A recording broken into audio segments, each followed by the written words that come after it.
Alright, what's up guys? My name is Zach and today I am driving a 2000 Honda Civic hatchback. Up front is a 1.6 liter inline 4, down below is a 4-speed automatic transmission. This video is sponsored by CarMarshal.com. If you'd like to support the channel, click the link down in the description below. CarMarshal.com advertises for over 100,000 vehicles across the US. But let's get back to that 1.6 liter inline 4. Well, it is a D16. I will put the correct engine designation on the screen because I don't quite remember it, and it has numbers, letters, and I think emojis in it or something.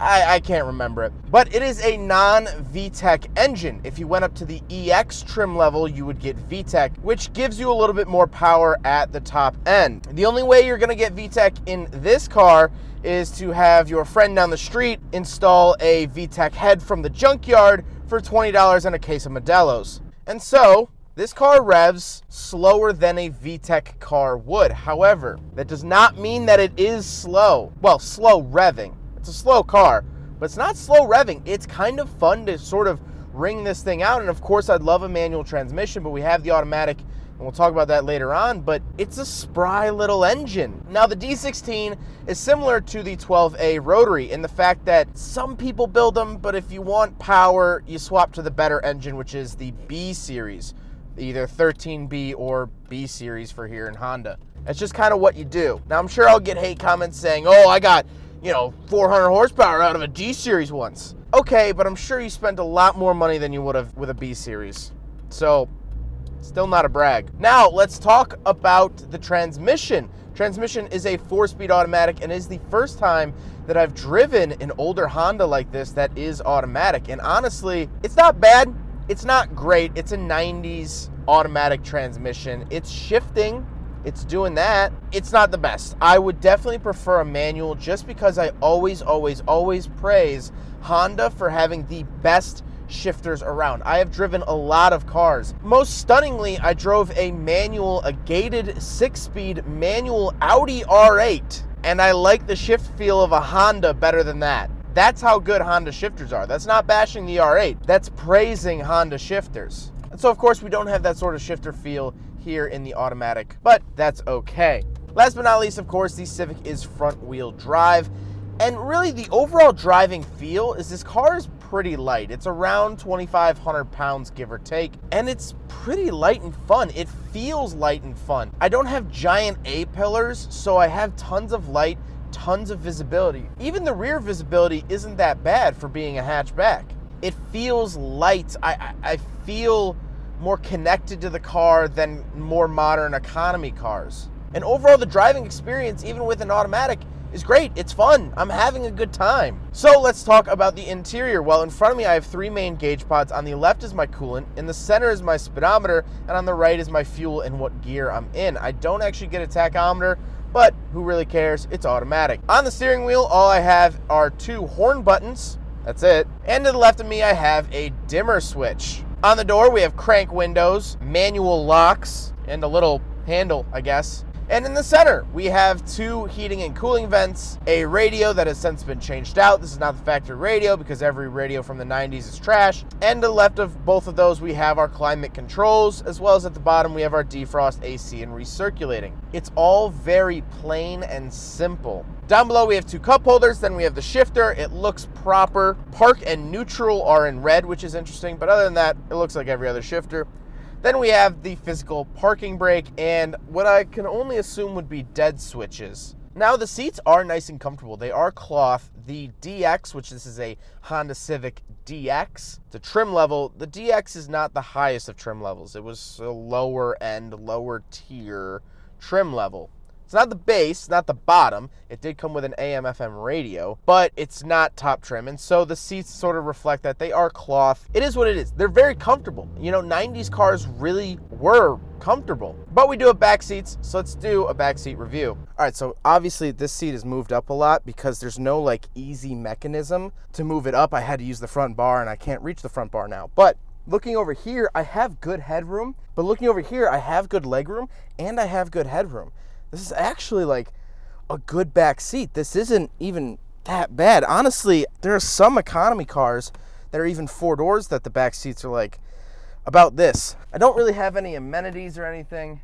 I can't see right into the hatch, which is nice. It's overall a good experience back here. I don't know why I'm stuttering with my words, but it's not bad back here is what I'm trying to say. I could deal with this very easily. Not bad at all. Now we gotta talk about the looks. I've always liked the look of this Civic. It's technically an EK. That's the chassis designation of this sort of body style. Although this is really an EJ9, I believe. EJ8 or EJ9, I can't quite remember. For all intended purposes, we're just gonna call this thing the EK. It looks good. I think it looks good. And the reason I wanted to film this car, even though it's automatic, even though it's 20 years old, is the fact of how clean it is. Now, it doesn't appear clean in this video, but it has almost no rust on it. I will show the only rust spot, which is on the hatch. That is it. For a Chicago car, a car here in Chicagoland, as you can see, there's salt all around. It's insane to find a Honda Civic, or really any older car, with this little of rust. So that's why I had to jump on this. I think this will probably be the cleanest EK I ever drive. And so, what are my thoughts on a completely stock EK Honda Civic? Because I have driven a couple other ones before. I did drive a manual stock 4-door, and I have driven a coupe with a B18 swapped into it, and I'll leave both of those reviews at the end of the video.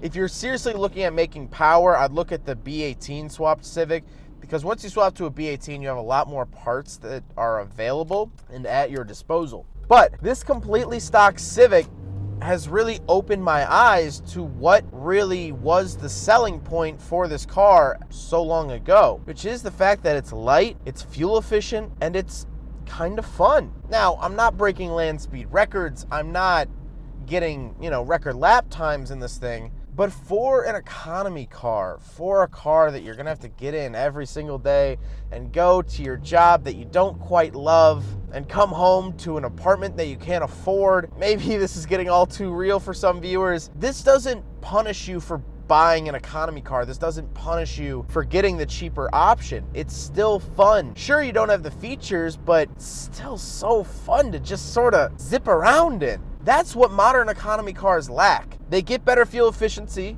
and they haven't really gone up in price that much, with inflation accounted for, but they're just not as light, and they're just not as spry and fun and just zippy. They've sort of lost that aspect of it. But this is fun. And this is a great platform to start on. If you want to get into cars, Honda is a great way to get into cars.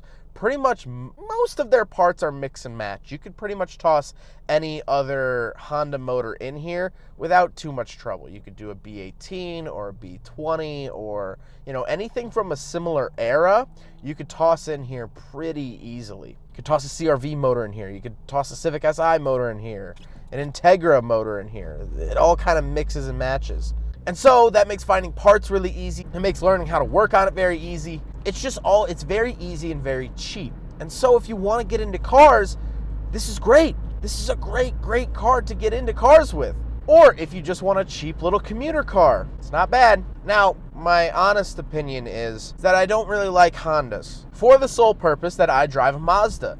And these are kind of our direct competitor in terms of power to weight. My FB, when it was running, made about 150 horsepower, 2,300 pounds. This makes 100 horsepower, 2,500 pounds, but with like a B-swap or something like that, you could get very similar numbers, if not the same number. And so I don't like Hondas because this is my direct competitor. But the EK Honda Civic has my respect. I respect this car. And while I don't always like it, just as a Mazda enthusiast, this will always be the other guys. This will always be the White Sox when I am a diehard Cubs fan. I get it. I understand why people like this car. I understand why people get into these cars. And I understand why people really love these cars.